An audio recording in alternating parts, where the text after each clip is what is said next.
There it is. That was awesome. That was amazing. Play it again. That was cool. That was awesome. That says we're recorded, so I hope it's working. We're recording. I don't think we're live on IG, but we're recording. We're not live on IG. No, it doesn't show it. I'm on your account. I don't see it on my phone. So it's interesting because it said that IG was having technical issues. I saw that. So I don't know. All right. I hope this is working. So at least this is working. Yeah. So we're here, episode 61 of Stub Luv Live with r.p.tickets. Rob Pagan. What's going on, my friend? All good, man. Living the dream. How about you? Living the dream, testing this out, figuring how we could make something that's been pretty cool for us kind of turn into something that is even cooler.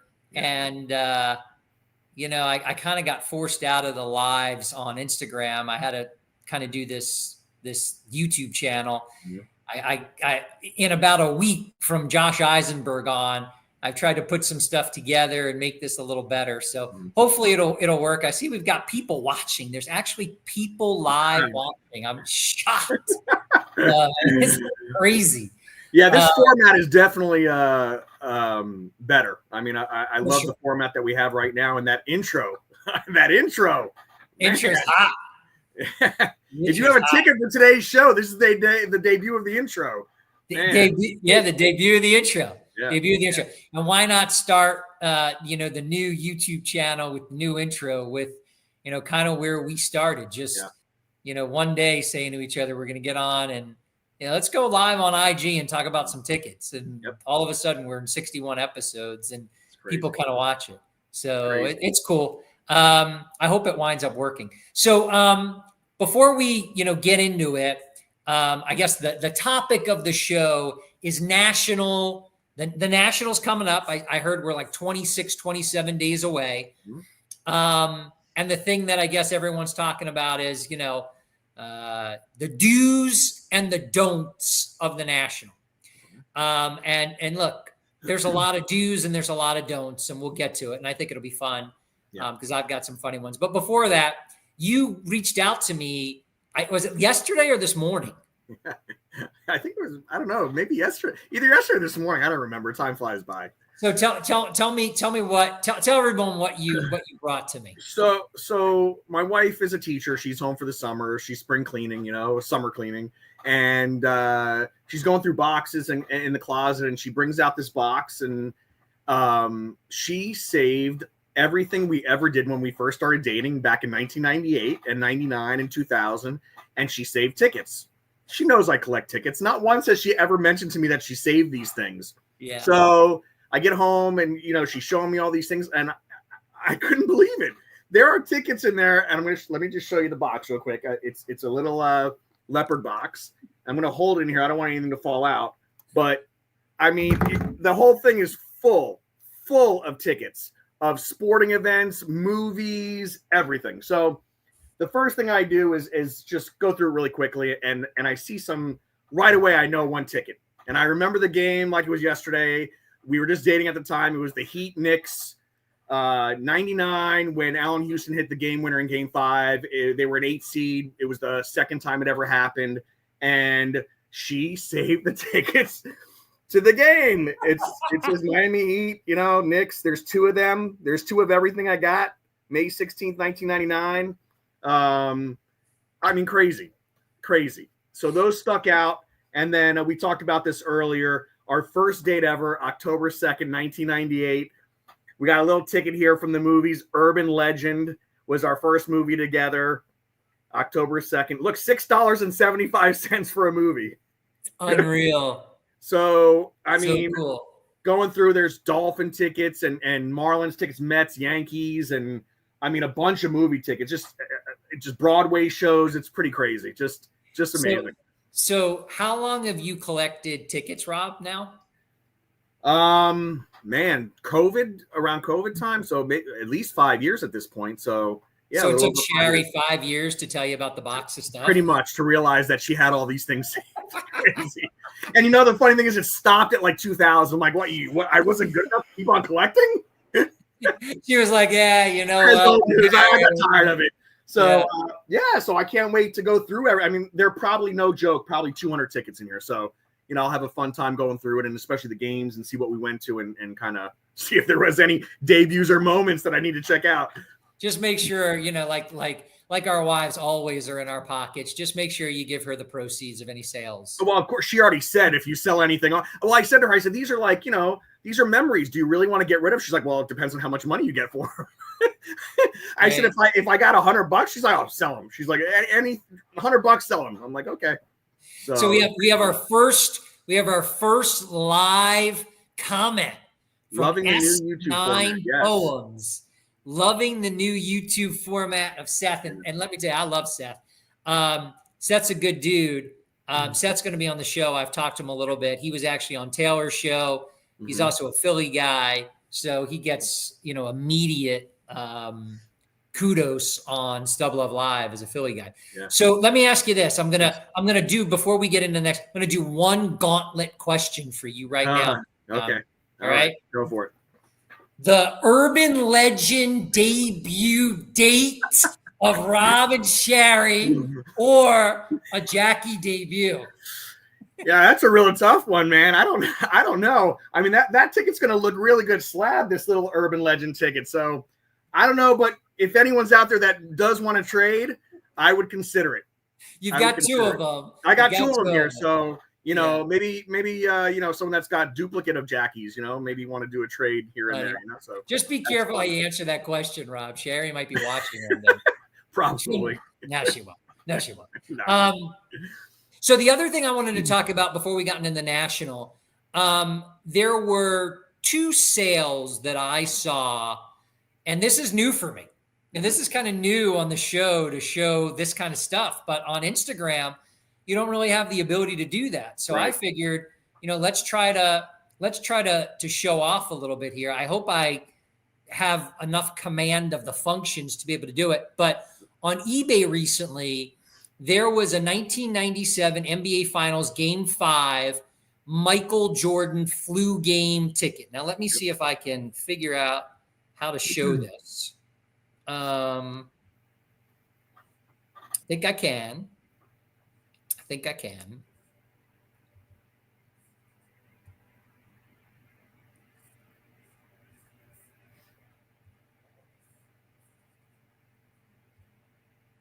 Boom!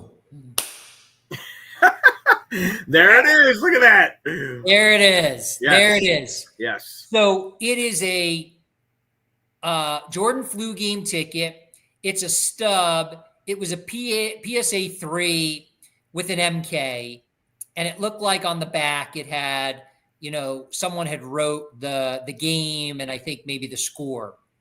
And it sold for $5,600 on eBay. It's a super rare ticket.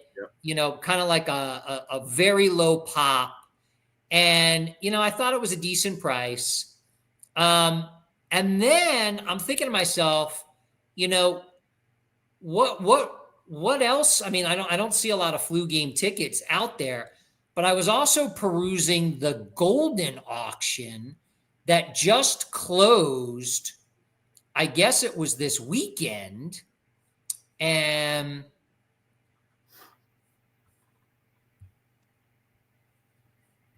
I saw this. See it. A 1997 Jordan flu game Type 1 original photo, PSA slabbed. That is insane. $51,240. That is absolutely insane. Oh my gosh. I mean, Rob, I don't know how many photos there are that are Type 1 of this game. I would assume there's a lot, but I could be wrong. But I mean, paying $51,000 for a modern kind of Type 1 photograph. Yeah, I mean, or I could have the actual ticket to the game that's, I think, like under a pop 20 on PSA. Yep. For $5,600. I mean, it sounds like a complete no-brainer. Yeah, I mean, I'm shocked at that price. I mean, you and I have had discussion about Type 1 photos, and I'm in awe. Like, I cannot believe that a picture like that sold for 50 grand. I mean, for me, personally, I'd much rather have the ticket. It's not even close. I think the ticket means more.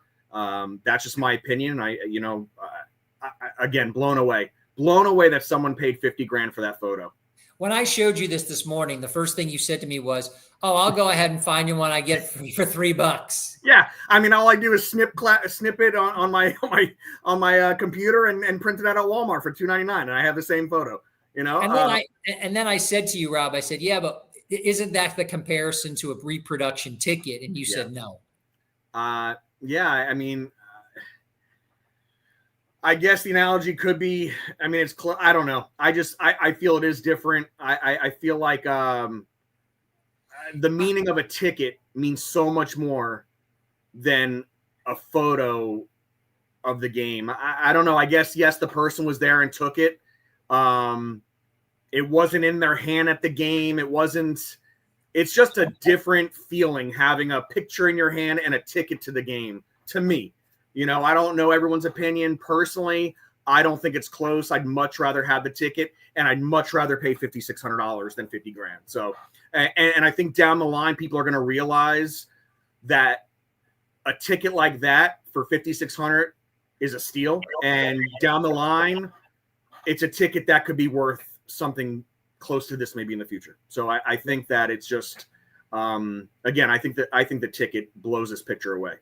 Yep. So, yeah, I agree. Yeah. All right, I'm going to stop sharing. Let's hope I don't ruin this whole thing. But okay. All right, good.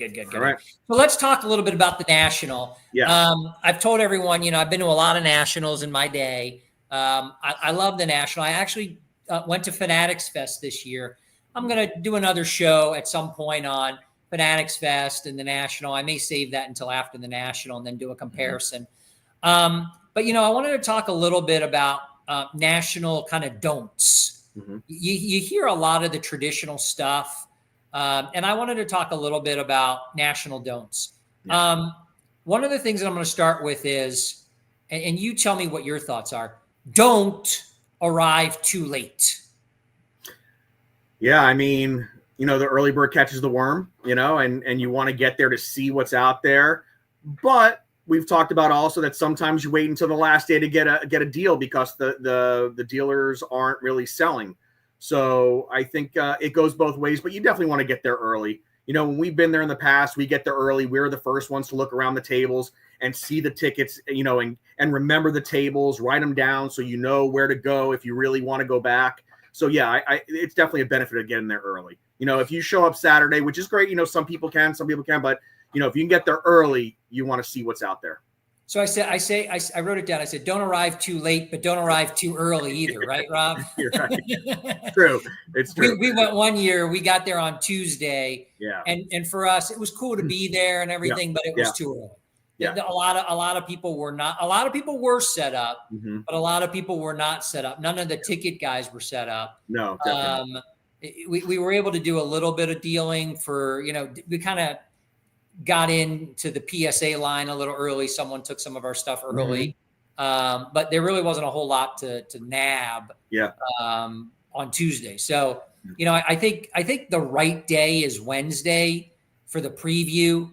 Make sure that I think Wednesday and Thursday are the two key days. Mm-hmm. And then, of course, if you think, Sunday is going to be an opportunity for a bargain, then, you stay till Sunday. And, I got to tell you, I did this at the National over the last few years, and I did it at Fanatics Fest. I'm eyeing those aisle signs. Yeah. I'm taking pictures, and I'm kind of taking pictures like where they are, because I got to tell you, there was a few times, Rob, where at the National, I'm like, where was that? Yeah. And we're like, where the hell was that? I mean, we're right. Take your phone out, get your notes. You see table 538, write it down, take a picture of it, and then make a little note on your phone, so you can head back for sure. Yeah, it's tough to remember those sections. I think the second don't rush. Yeah. Don't rush through the show. Yeah. I think there's a lot there to see. Mm-hmm. And if you're, you may only get one complete run through all those tables. Yeah. So, there's been times where we've taken our time and, I ask people, if they have vintage stuff at their table and it's not just cards, I'll be like, do you have any tickets? Yep. Any tickets back there? Oh yeah. I got some tickets. Or, oh, let me move this stuff out. Oh, there's tickets underneath here. And then, we hit gold. It happens. It happens. Yep. Yeah. So I tell everyone don't rush, but I also say don't linger either. Yeah.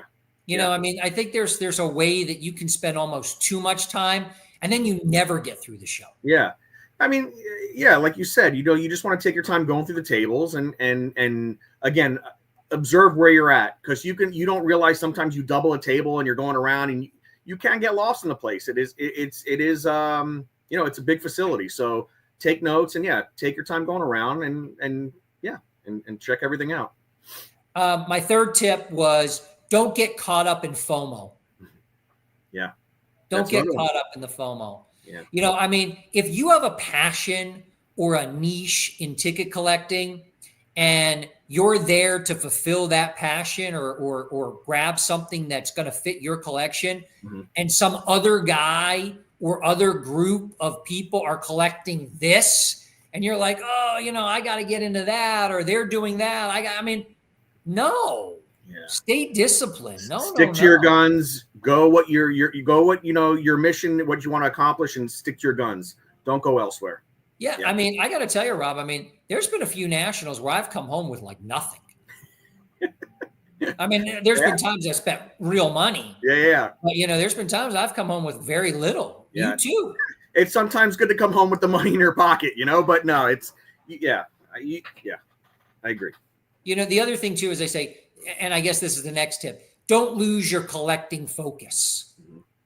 We walk around like, oh, that's cool. Oh, that's cool. Oh, I love that. Oh, I love that. Before you know it, you've spent your wad, you've kind of spent your load.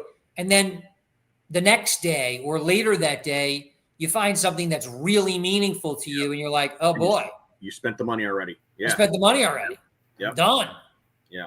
So again, focus on what you collect at the National and look for really, when I go there, I'm on a mission to look for what I collect, and like you said, you could look around. There's so much to see. And there's things, I think we saw like an Andre the Giant poster and we're about, oh my gosh, our childhood. And you're like, oh, maybe, let me think about, I'm like, what are you going to do with it? What are you going to do with the Andre the Giant poster? And, it's cool. And then you end up buying it and you go home and you're like, what the hell did I just spend $1,000 on a poster for Andre the Giant that you're going to roll up, put it on the side and never look at it?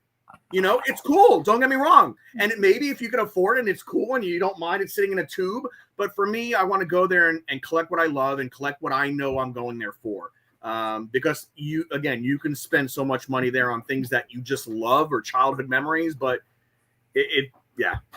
I should have bought that damn Andre the Giant poster. Oh my God. I missed that poster, man. I know. Maybe it'll be there this year. Who knows? I ain't buying it. I miss it. I would like to buy it, but I ain't buying it. That's funny. So this one's a good one. This is a really good weighted one. I'll say them both at the same time. Don't overpay. Yeah. People are there. They've spent money on their tables. They spent money on travel. They spent money on hotels. Yep. They've built that into the price. Try not to overpay. But at the same time, here's the balancing out. Don't lose a Grail over $50. Yep. So I got examples of both. So at the time, was it the first National, like a couple years ago? I don't remember. I remember I was looking for a Game 6 full ticket, 86 Mets full ticket, the Buckner ticket. And I remember one had sold prior on one of the auctions for $1,800, whatever it was. And there were plenty of people that had them, but they were $4,000, $3,500. I'm like, how I really want it. You're like, it's a little overpriced. Wait.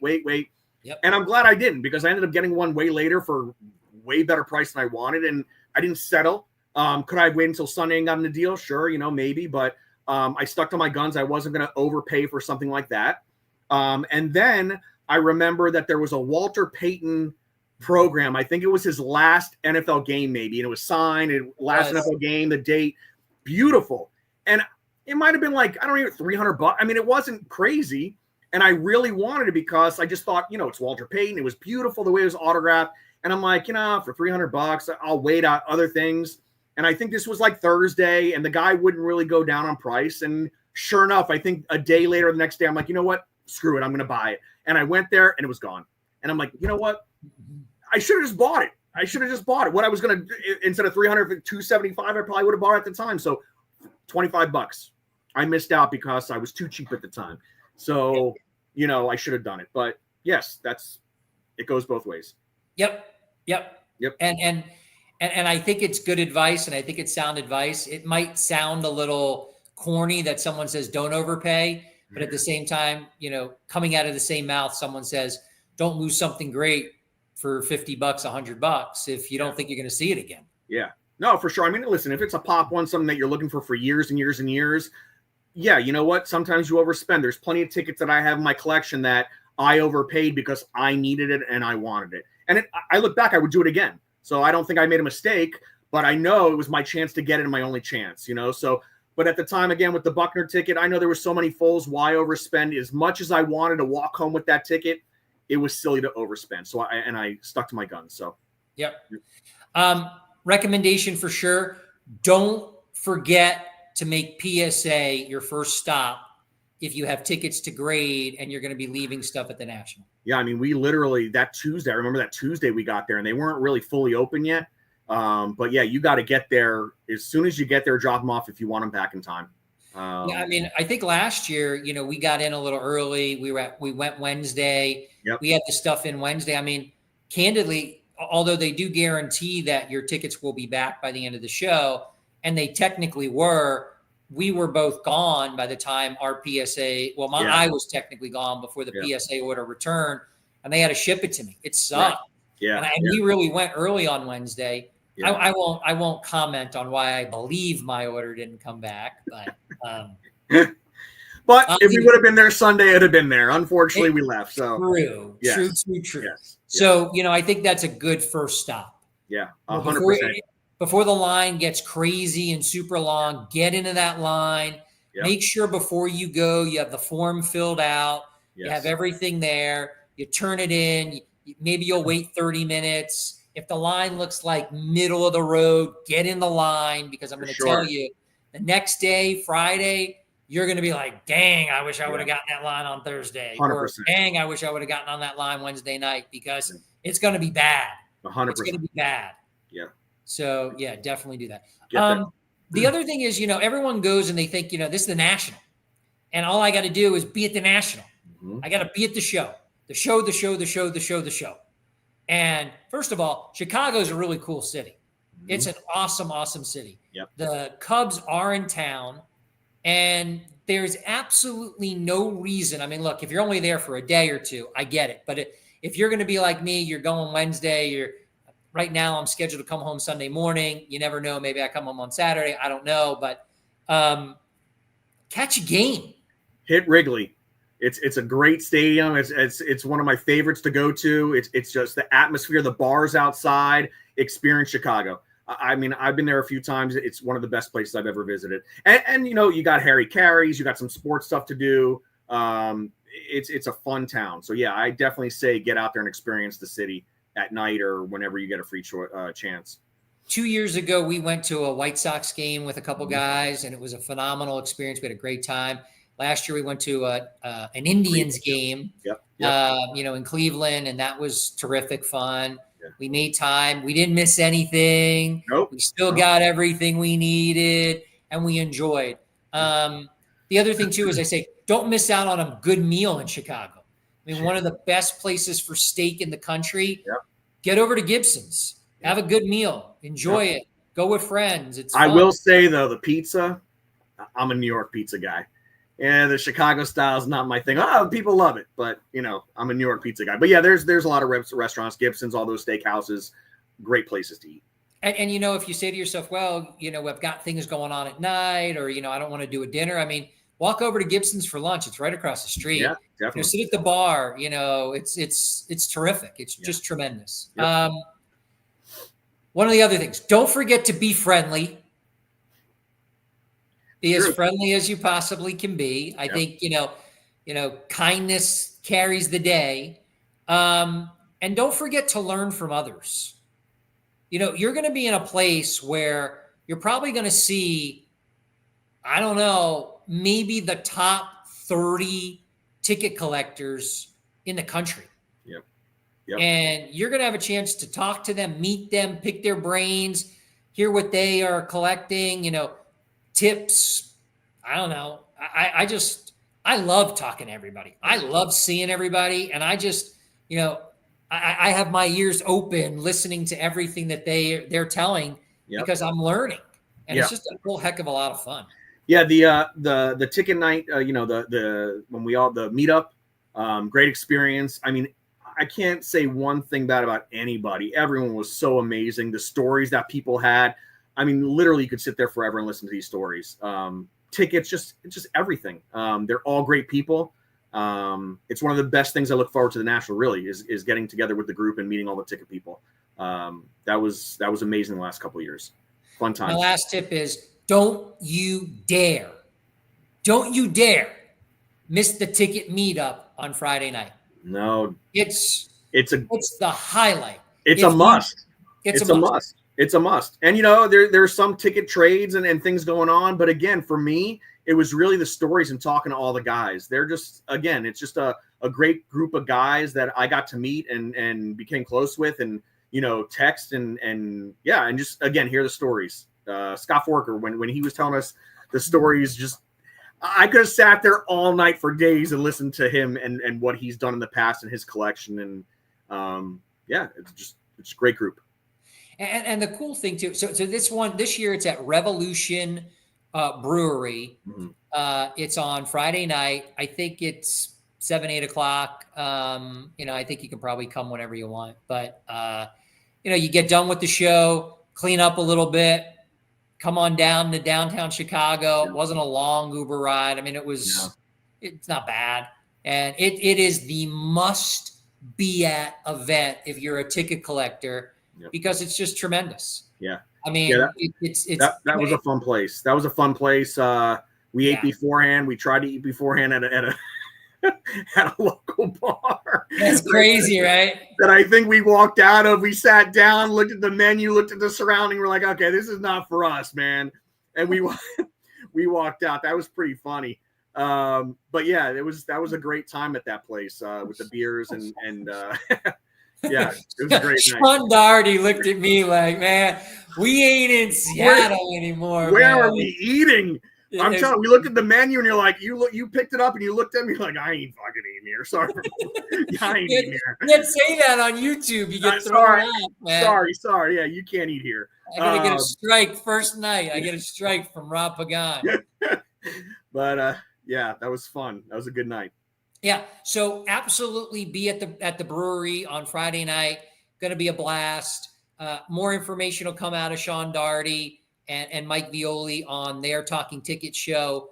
It's a must-see. Do not miss. Do not miss. Do not miss. Mm-hmm. If you're going to be there and you can only have, you know, one night, I'd make sure I'm there for that Friday night because it is just tremendous. Like I mean, again, I don't think I've traded a ticket or bought a ticket at the meetup, but I just love being around everybody. And it's funny, Sean Doherty, I think, has done deals at a bunch of these meetups. Mm-hmm. And, you know, it's funny, he walks out of the thing and he's like, hey, I just picked up ticket to Reggie Jackson's first home run. I'm like, what's the pop on that? He's like, I think 0. I'm like, how did you do that? I didn't even see you. He's like, I snuck away in a corner and the guy had it and I took it. It's great. Wow. So my last little thing is just don't forget to take it all in. Yeah. You know, be happy that you're there. Yeah. Be thankful that you're there. Be thankful that we're ticket collectors and we get to go and spend a few days away and can have some fun and just enjoy it. Take it all. Especially if it's your first time. I mean, my first time at the National, I had a blast, and it was in Chicago. It was just a great atmosphere, and yeah, you're in awe when you walk in. You know, you go to local card shows or convention centers by you. I mean, you know, even looking at pictures, it does no justice. You know, it's a great experience. And if it's your first time, yeah, definitely take it all in and enjoy every second of it because it does go by real fast. It does. Yeah. All right. So. Well, that is it. Episode 61 of Stub Luv Live is done.